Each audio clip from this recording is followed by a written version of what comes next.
Vamos analisar o significado do jejum, irmãos.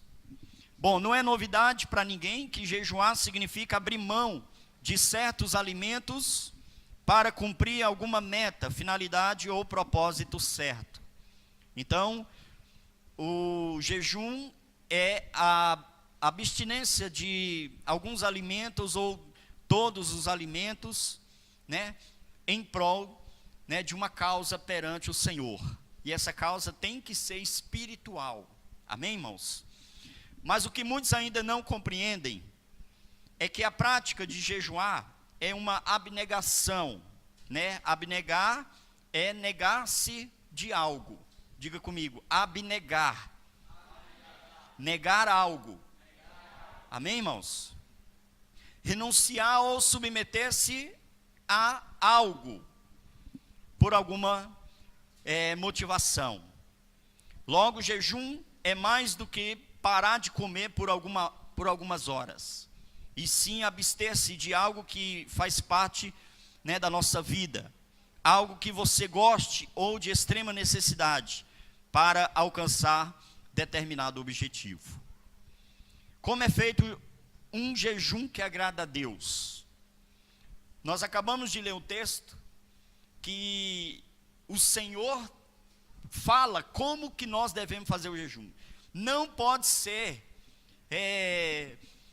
com tristeza. Não podemos demonstrar tristeza. E outra, não podemos demonstrar também para ninguém que nós estamos jejuando. Segundo o texto que nós acabamos de ler, o Senhor diz que é para nós, quando jejuarmos, é para nós ungirmos a cabeça, né? É para nós lavarmos o rosto e mostrar em secreto para Deus que nós estamos a jejuar.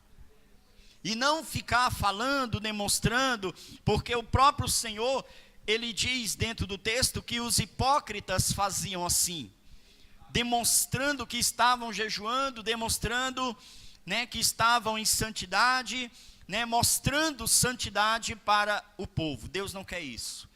Deus quer que nós façamos as coisas para Ele, por Ele, né? Então, a forma de jejuar tem que ser para Deus. Não precisamos demonstrar nada para ninguém. Amém, irmãos? O Senhor Jesus disse para os discípulos que quando fosse jejuar, não ficarem entristecidos. Não ficar o quê? Não demonstrarem que estavam em jejum, antes lavarem o rosto e estar numa postura como se não estivesse fazendo, tendo a consciência que Deus, o Pai, o está vendo. Então, quando você for jejuar, e você tem que trabalhar, e você tem que resolver alguma coisa na rua. Segundo o texto, Deus quer que você haja como se não tivesse. Amém? Haja como se não tivesse jejuando. Então, esse é o jejum que agrada a Deus. Tem que ser feito para Ele. Amém, igreja? Para Ele, só para Ele. Isso nos mostra o quanto Deus quer que o jejuamos de forma que somente Ele saiba.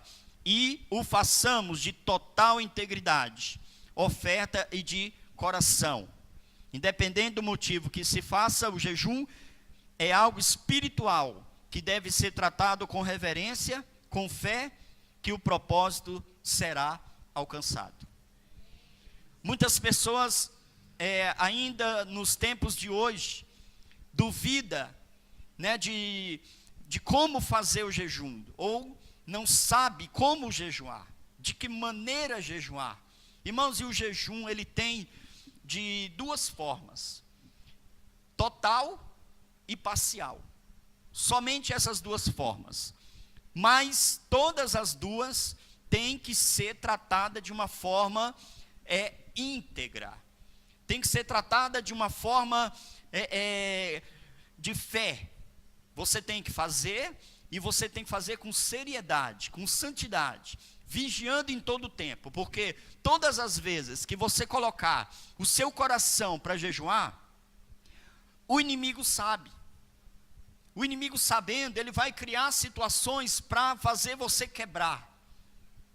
Eu lembro muito bem, muitas vezes, né, que eu ia jejuar e eu esquecia, né, e no outro dia ali, trabalhando, envolvendo, né, com o trabalho, envolvendo com o dia a dia, e ali você beliscava uma coisa, beliscava outra, e é automático o negócio. Quando você belisca e põe na boca, aí você lembra, quebrei o propósito. Então, nós temos que colocar diante de Deus, mas de uma forma íntegra, de uma forma santa e séria. Quando eu digo íntegra, é de uma forma séria. Eu vou jejuar, então eu vou dobrar meu joelho, eu vou orar, eu vou pedir ajuda ao Senhor, eu vou pedir vigilância, eu vou pedir força, né, para que eu possa fazer e cumprir, entregar. E o jejum é assim, ele tem que ser aberto e ele tem que ser fechado. Amém, igreja? Eu tenho que abrir ele e eu tenho que fechar ele, eu tenho que entregar ele. Eu vou colocar ele diante do Senhor, eu vou jejuar, né, em prol, né, da minha vida espiritual, e você precisa entregar, porque o diabo é sagaz. E ele vai tomar o seu jejum e ele vai sapatear em cima dele, se você o quebrar ou se você não entregar. Muitas vezes a pessoa, ela não esquece de jejuar, mas ela esquece de entregar. Quando dá o horário, né, da pessoa entregar o jejum ao Senhor, ela não entrega, e ali ela come, e ali automaticamente o diabo tomou posse do jejum, porque não foi entregue. Amém? Amém, igreja? Bom, o jejum para arrependimento e humilhação. Algo muito aceitável e agradável ao Senhor Deus é nos humilharmos e reconhecer quando erramos. Diga comigo, é aceitável, agradável a Deus quando nós nos humilhamos e confessamos que erramos. Diga, isso é agradável ao Senhor. Bom, todo mundo conhece Jesus pendurado na cruz, quando um daqueles criminosos ali vira para ele e faz uma oração, uma confissão para ele, né? Dizendo que ele estava ali por merecimento. Quem é hoje, eu já falei isso aqui, mas eu vou repetir porque, né, o caminho está traçando por aí.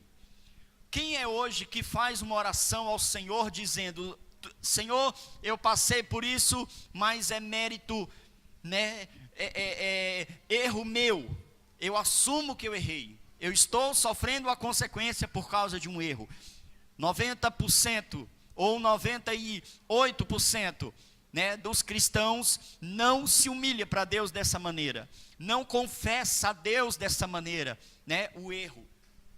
Nós erramos e nós temos que chegar diante de Deus e falar: Senhor, eu errei. Senhor, eu errei. Senhor, eu estou errando. Senhor, eu falhei. Senhor, eu estou falhando. Quem entendeu, diga amém.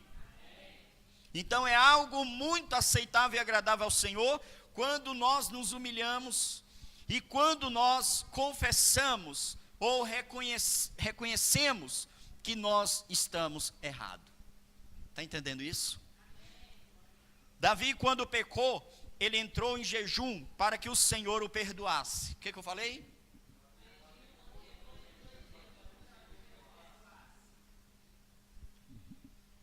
Davi, quando ele pecou, ele entrou em jejum para que o Senhor o perdoasse. Nós não somos melhores do que Davi. Nós somos iguais a Davi. Somos sujeitos a erros, sujeitos a falha. Quem está entendendo isso, diga amém, Jesus. Reis rasgavam suas vestes e buscavam o perdão e até mesmo divina, humilhando-se, jejuando para alcançar graça e favor de Deus. Reis, né? Eles trocavam as vestes, eles rasgavam as vestes, muitos vestiam-se de saco, outros naquele tempo era uma tradição jogar terra em cima da cabeça como sinal de humilhação. Então, reis faziam isso. Quem está entendendo, diga amém. Então, irmãos, como é que nós estamos chegando diante de Deus para falar de um pecado que cometemos? Como é que você chega diante do Senhor para pedir perdão? Senhor, me perdoa, estou perdoado. Senhor, me perdoa porque eu falei e estou perdoado. Irmãos, nós temos que ter muito cuidado quando nós chegamos diante do Senhor. Amém? Nós temos que ter muito cuidado, muita reverência, muita santidade, muita humilhação quando chegamos diante do Senhor, porque Ele é o Criador e nós, criatura. Só quem está entendendo isso, diga amém. Amém? Irmãos, nós não somos melhores do que o povo aqui do passado. Davi teve que se humilhar, Abraão teve que se humilhar, Jacó teve que se humilhar. Os grandes que Deus cita o nome desses homens: Abraão, Isaac e Jacó. Então, esses três se humilharam perante o Senhor para alcançar a graça de Deus. Moisés teve que se humilhar, Davi teve que se humilhar, grandes homens da Bíblia tiveram que se humilhar. Nós não somos diferentes. Nós não somos diferentes. O jejum que traz libertação. Abra sua Bíblia em Mateus 17, por favor. Mateus 17. Versículo 19 ao 21.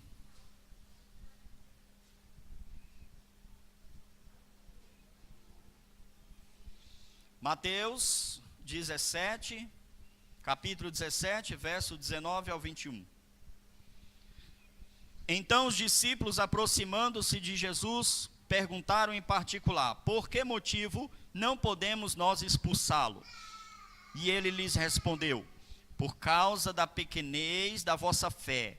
Pois em verdade vos digo que se tiverdes fé como um grão de mostarda, direis a este monte: passa daqui para acolá, e ele passará. Nada vos será impossível. Mas esta casta não se expele senão por meio de oração e jejum. Em outra passagem, quando os discípulos tentaram expulsar os demônios e não conseguiram, eles foram até Jesus e lhe indagando o porquê não conseguiram expulsar. Ainda que Jesus os repreendeu a respeito da pequena fé, Jesus disse para eles, versículo 21, esta casta de demônio não se expulsa senão pela oração e jejum. Aí eu te pergunto, o Senhor Jesus tinha jejuado para aquele único propósito de libertação daquele jovem? Não. Jesus, mesmo sendo Deus, Ele próprio dava um grande exemplo de uma vida dedicada à consagração. Orava, jejuava continuamente. Diga comigo, Jesus orava, jejuava continuamente. Jesus jejuou para expulsar o demônio daquele menino? Com o fim de expulsar o demônio daquele menino? Não. Lógico que não. Olha para mim, igreja. Tem gente que só ora quando precisa de alguma coisa. Tem gente que só jejua quando precisa de algo de Deus. Tem gente que só vem à igreja quando está em sufoco. Tem gente que só lembra de Deus quando a vida é estreita, quando o caminho estreita. Jesus, ele deu um exemplo aqui, meu irmão, porque os discípulos perguntaram: por que nós não podemos, não conseguimos expulsar o demônio?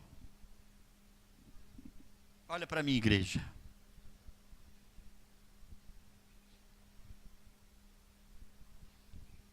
Vou fazer a pergunta de novo.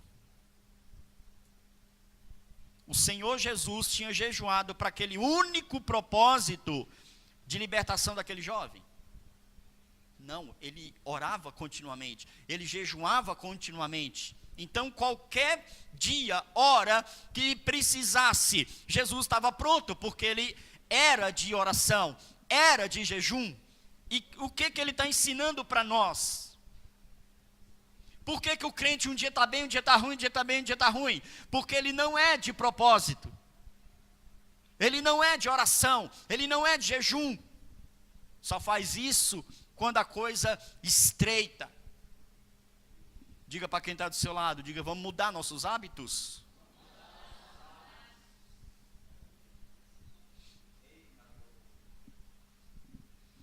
Irmão, se a igreja for de oração e de jejum, ela nunca vai ser pega de surpresa. Se você for de oração e jejum, você não precisaria jejuar por um propósito, porque você já jejua continuamente.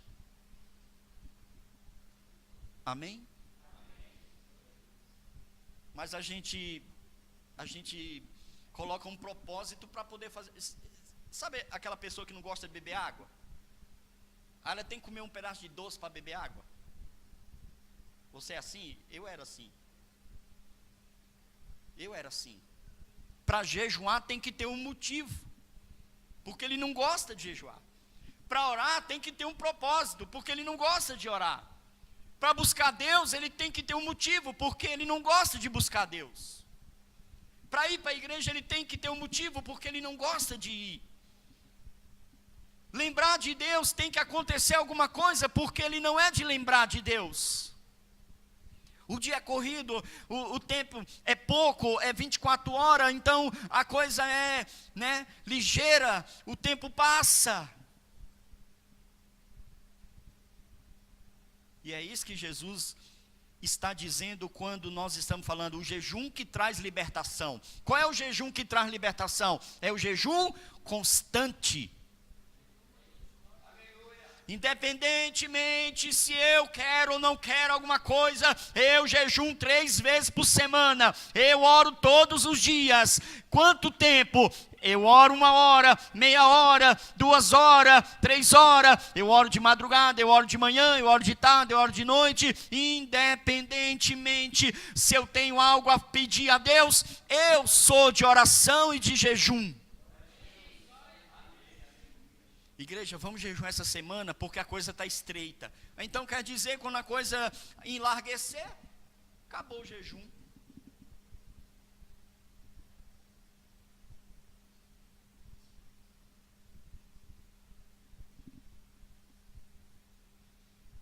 Faz assim, quem entendeu? O que você entendeu?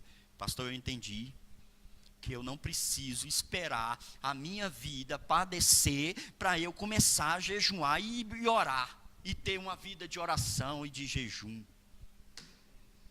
Eu vou fazer a pergunta de novo. O Senhor Jesus tinha jejuado para aquele único propósito de libertação daquele jovem? E por que ele conseguiu? Porque ele era de oração e de jejum. Ele fala isso aqui no texto. Pequenez da vossa fé. Vossa fé é pequena. Agora vamos trazer para o mundo espiritual. O crente que não jejua, que não ora. O crente, ele é formado de 100% espiritual. E se ele não fizer, esse propósito de oração e jejum, vai diminuindo isso. 100% passa para 90%, 80%, 70%, 60%, 50%, vai diminuindo. E aí vai acontecer de o crente ficar desidratado, espiritualmente falando. Aí quando vier a luta, derruba ele. Quando vier a tempestade, derruba ele. Só quem entendeu? Isso nos ensina que independente do motivo pelo qual você faça um jejum, você está sujeitando-se a Deus, combinado com uma vida de oração, leitura da palavra, a sua vida será em constante consagração. Nada, nem mesmo casta alguma de demônio poderá ficar quando você repreender, expulsar em nome de Jesus. Você é de oração. Se você é de oração, a qualquer hora, momento que você levantar a tua mão e falar, sai, Satanás, ele sai. Eu já disse aqui, eu já rolei com o demônio, já briguei com o demônio, não faço mais isso. Porque o demônio tem que sentir o cheiro do Senhor de longe. De longe, quando você for chamado para expulsar um demônio numa casa, quando você abrir o portão, aliás, quando você estiver virando a esquina, o demônio já tem que sentir que você está chegando. Porque a Bíblia fala sobre isso. O demônio de Gadareno, quando viu Jesus de longe, a Bíblia diz, de longe, ele já correu prostrado, praticamente quase que ele corre de joelho até Jesus. Aí é porque é Jesus? Não, ele disse aqui, ó, tem certas castas de demônio que só sai com oração e jejum. Por que não podemos nós expulsá-lo? Por causa da pequenez da vossa fé.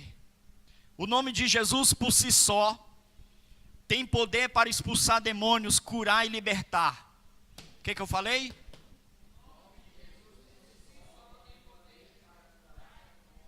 Em meu nome, o que Jesus falou? Em meu nome curarão os enfermos.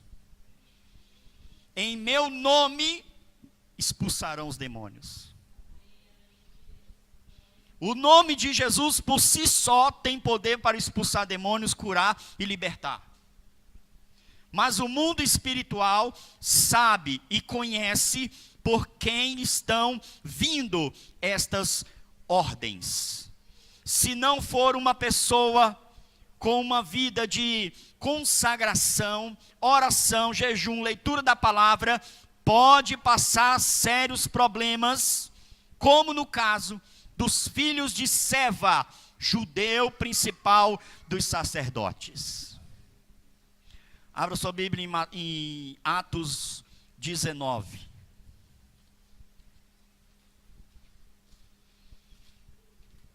Não busca Deus não e fica aí invocando demônio aí para você ver. Expulsando aí demônio sem estar com a vida consagrada. Atos capítulo 19, versículo 13. E alguns judeus, exorcistas ambulantes, tentaram invocar o nome do Senhor Jesus sobre possessos de espíritos malignos, dizendo: esconjuro-vos por Jesus a quem Paulo prega. Os que faziam isto eram 7 filhos de um judeu chamado Seva, sumo sacerdote. Mas o espírito maligno lhes respondeu: conheço a Jesus e sei quem é Paulo, mas vós quem sois? E o possesso do espírito maligno saltou sobre eles, subjugando a todos, e de tal modo prevaleceu contra eles, que desnudo e feridos fugiram daquela casa. Chegou este fato ao conhecimento de todos, assim judeus como gregos habitantes de Éfeso. Veio temor sobre todos eles, e o nome do Senhor Jesus era engrandecido. Sim, tá, o nome de Jesus por si só tem poder para expulsar demônio e curar enfermo, mas não por isso que nós vamos deixar a nossa vida de consagração. Olha para mim, o demônio conhece quem é que tem uma vida consagrada e dedicada a Deus. O demônio conhece quem é de oração e quem é de jejum. O demônio conhece quem é essas pessoas. Então, juntando a sua consagração com o nome de Jesus, não tem casta de demônio que prevalece. Juntando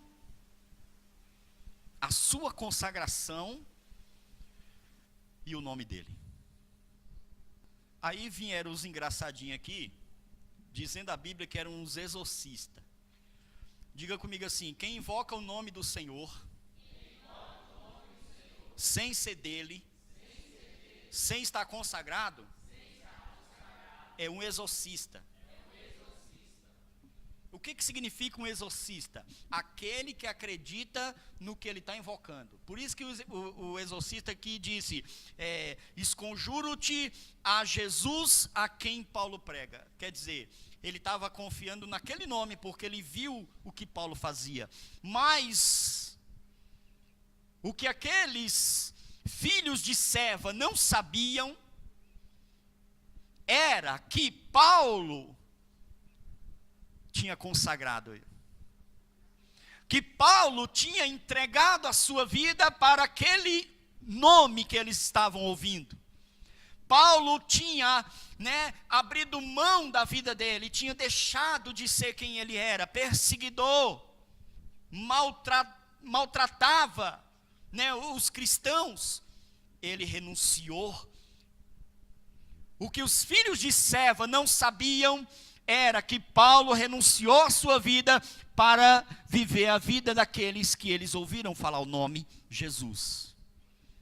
Os filhos de Seva não sabiam disso. Mas os demônios sabiam, porque os demônios dizem: Jesus conheço, Paulo também conheço, e vocês quem são? Aqui está escrito, irmão, bem claro.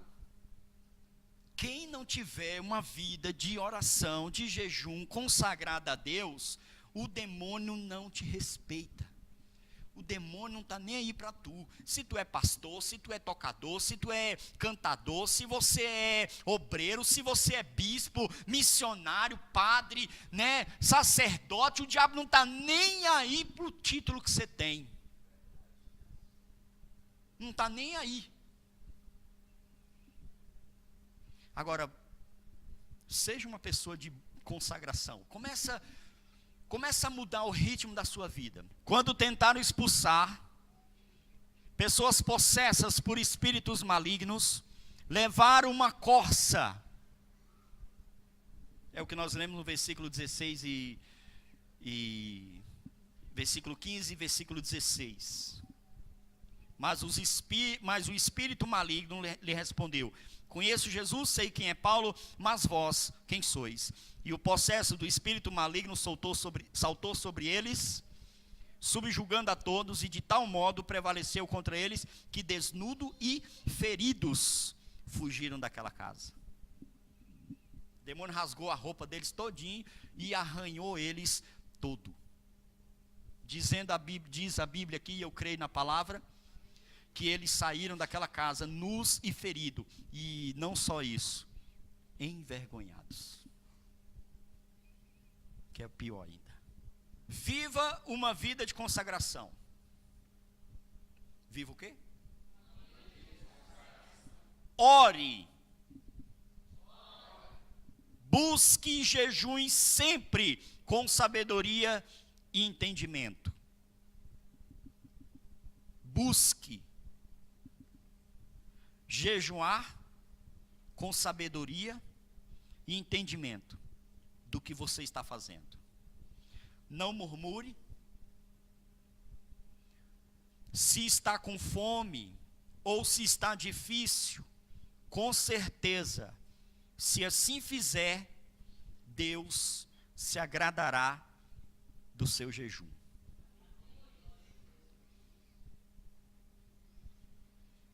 Qual jejum que não agrada a Deus, irmãos? É aquele jejum interesseiro. Eu vou jejuar porque eu estou precisando. Qual jejum que não agrada a Deus? É aquele jejum de propósito, com propósito. Só porque tem o propósito, e se não tiver o propósito, não vai ter jejum. Qual jejum que agrada a Deus? É aquele jejum que, independentemente se a tua vida está boa ou se está ruim, você está jejuando.